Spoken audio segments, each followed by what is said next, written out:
Ni ialah CMF Phone 2 Pro. Masa saya dapat awal-awal ni dan masa saya dapat tahu yang CMF akan keluarkan satu lagi model dengan nama Pro, saya agak excited lah sebenarnya. Tapi bila saya dah pakai dah dekat seminggu dua ni,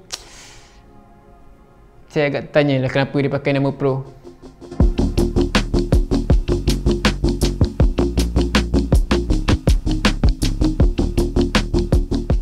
Sebenarnya okey je pakai nama Pro tu, cuma saya expect something yang lagi Pro lah orang kata, dan lebih sikit daripada CMF Phone 1 yang dulu tu. Dekat Phone 2 Pro ni memang agak berbeza dengan Phone 1 dahulu, tapi panel belakang ni dah tak boleh dicabut dan tukar warna yang lain lah. Tapi sebab utama CMF buat benda ni adalah sebab nak bagi IP rating yang lagi tinggi lah, iaitu IP54 pada CMF Phone 2 Pro ni. Walaupun dekat luar sana ada telefon-telefon lain yang pakai IP69 dalam harga yang sama juga.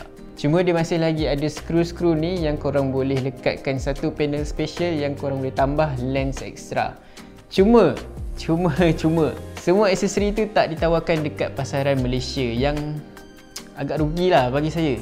Keseluruhan panel belakang ni dia pakai plastik dengan ada dua tona warna kat belakang ni yang memang nampak sangat cantik lah bagi saya. Dan kalau korang tengok ni, mungkin korang first time tengok CMF Phone 2 Pro ni mungkin ingat phone ni boleh dilipat, tapi jangan lipat. Dan kemasan mat dekat belakang ni memang buatkan ia selesa dipegang tanpa pakai kerangka pun. Dan selama saya pakai phone ni, saya memang tak pakailah kerangka yang dibagi dalam kotak ni. Satu benda yang saya tak suka dengan rekaan pada CMF Phone 2 Pro ni ialah dia punya button. Button dia sangat clicky dan bising.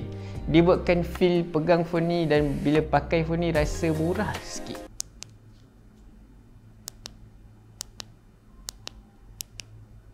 Salah satu penambahbaikan yang ada dekat CMF Phone 2 Pro ni ialah dia punya skrin. Skrin di depan ni masih lagi pakai Flexible AMOLED yang sama dengan seri Nothing Phone 3A tu, dengan saiz 6.77 inci, Full HD+, ada 120Hz dan juga HDR10+.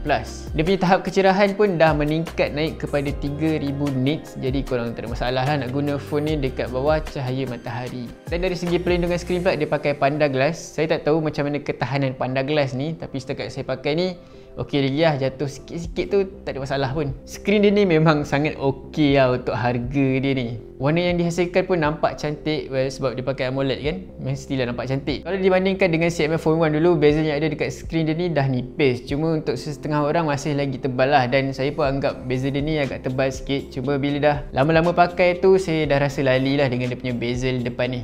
Okay, cakap pasal prestasi. Kalau dulu dekat CMF Phone 1 dia pakai MediaTek Dimensity 7300. Tapi dekat CMF Phone 2 Pro ni dia pakai MediaTek Dimensity 7300 juga, yang ada nama Pro kat belakang. Tapi korang jangan ingat yang dia pakai nama Pro ni, dia punya performance pun dah makin pro lah. Sebab chip yang dia bagi ni bukanlah chip yang paling berkuasa dalam kelas dia, ada lagi yang lagi power daripada ni. Untuk penggunaan biasa yang tak berat tu, okey lah, phone ni masih lagi sangat lancar digunakan. Sebelum saya pakai phone ni pun saya dah menjangkakan macam mana prestasi pada phone ni, dan Nothing pun macam korang tahu, dia bukanlah brand yang memfokuskan kepada prestasi yang tinggi-tinggi. Dan CMF Phone 2 Pro ni masih lagi pakai UFS 2.2 dan juga LPDDR4X. Saya masih lagi okey dia pakai kombinasi dua tu, sebab yelah kena dengan harga yang ditawarkan tu. Cuma ia agak kecewa sikit bila Nothing Phone 3A tu pakai konfigurasi yang sama juga. Salah satu sebab kenapa CMF Phone 2 Pro ni terasa sangat-sangat lancar ialah penggunaan Nothing OS tu.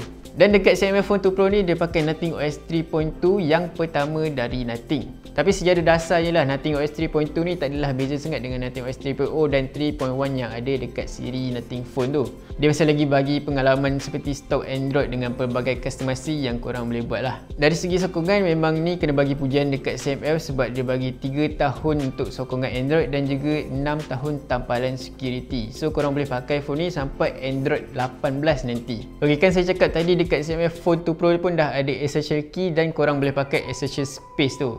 Tapi saya tak tahu kenapa, mungkin ini ialah bug, sebab dalam essential space tu lepas korang dah ambil screenshot apa-apa nota ke, dia akan automatik akan rumuskan screenshot yang korang buat tu. Cuma bila saya buat dekat CMF Phone 2 Pro ni, dia tak jadi apa-apa, dia jadi screenshot kosong je dekat dalam essential space tu.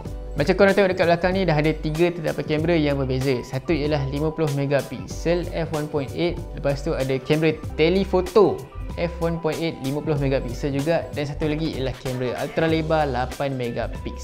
Satu benda yang kecewa sikit bagi saya ialah dekat CMF Phone 2 Pro ni tak ada penstabilan image optical OIS. Dia hanya bagi EIS je untuk kamera utama dan juga kamera telefoto ni. Dekat ultra lebar memang tak ada langsung lah. Tapi jap let lu sabar. Kalau dibandingkan dengan CMF Phone 1 dulu, kamera yang ada dekat CMF Phone 2 Pro ni memang dah ada upgrade dia sendirilah. Hasil gambar pada waktu siang dan dalam keadaan cahaya yang mencukupi agak baik dan tajam. Warna yang dihasilkan melalui teknologi TrueLens Engine 3.0 pun menampakkan gambar yang diambil nampak hidup. Tapi itulah, ia masih lagi ambil masa sikit untuk memproses gambar-gambar yang korang ambil tu. Lensa telefoto dekat belakang ni ada zoom optical 2 kali dan boleh sampai 20 kali dia punya maximum zoom.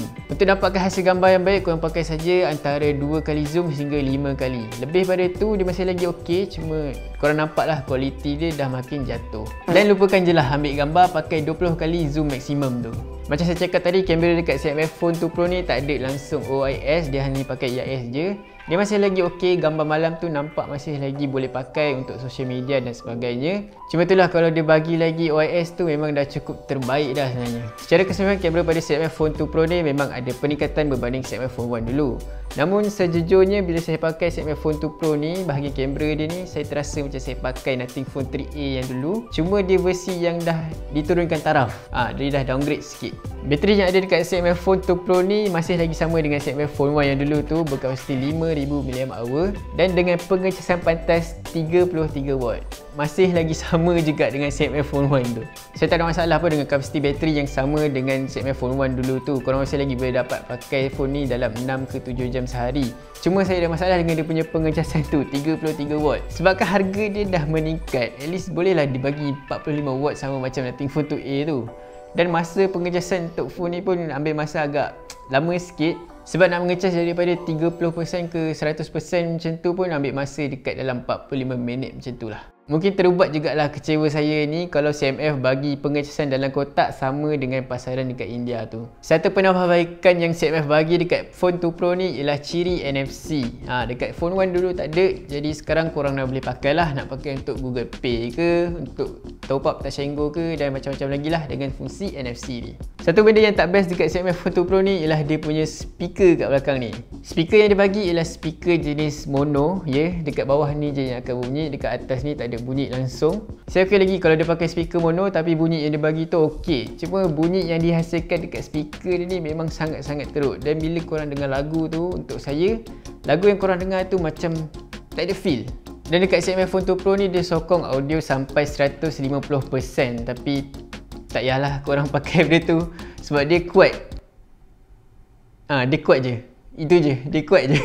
Untuk kegunaan biasa macam korang nak tengok YouTube ke, nak tengok TikTok ke, okey lagi lah speaker dia ni. Tapi macam korang nak dengar lagu tu, better korang beli je lah CMF Buds yang baru dia keluarkan tu.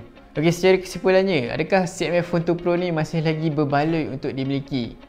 Jawapan saya ialah ya, berbaloi untuk korang miliki, sebab korang akan dapat pengalaman Android yang sangat berbeza dengan phone-phone Android yang lain dekat luar sana tu. Penambahan lensa telefoto kat belakang ni pun agak menarik, dan tak silap saya CMF Phone 2 Pro ni ialah phone yang ada lensa telefoto bawah harga $1,200. Dan itulah harga yang CMF tawarkan untuk CMF Phone 2 Pro ni, iaitu 1199 secara lebih tepatnya. Saya lebih suka lah kalau CMF buat sama macam dekat Nothing Phone 3A tu, dia kekalkan harga yang sama tapi masih lagi ada upgrade yang dia bagi. Dan pada tanda harga 1199 tu juga, CMF Phone 2 Pro ni ada banyak dia punya persaingan dalam kelas dia. Jadi itu saja daripada saya, Amzari, untuk CMF Phone 2 Pro ni, dan saya akan jumpa anda dekat dalam video yang seterusnya. Ciao.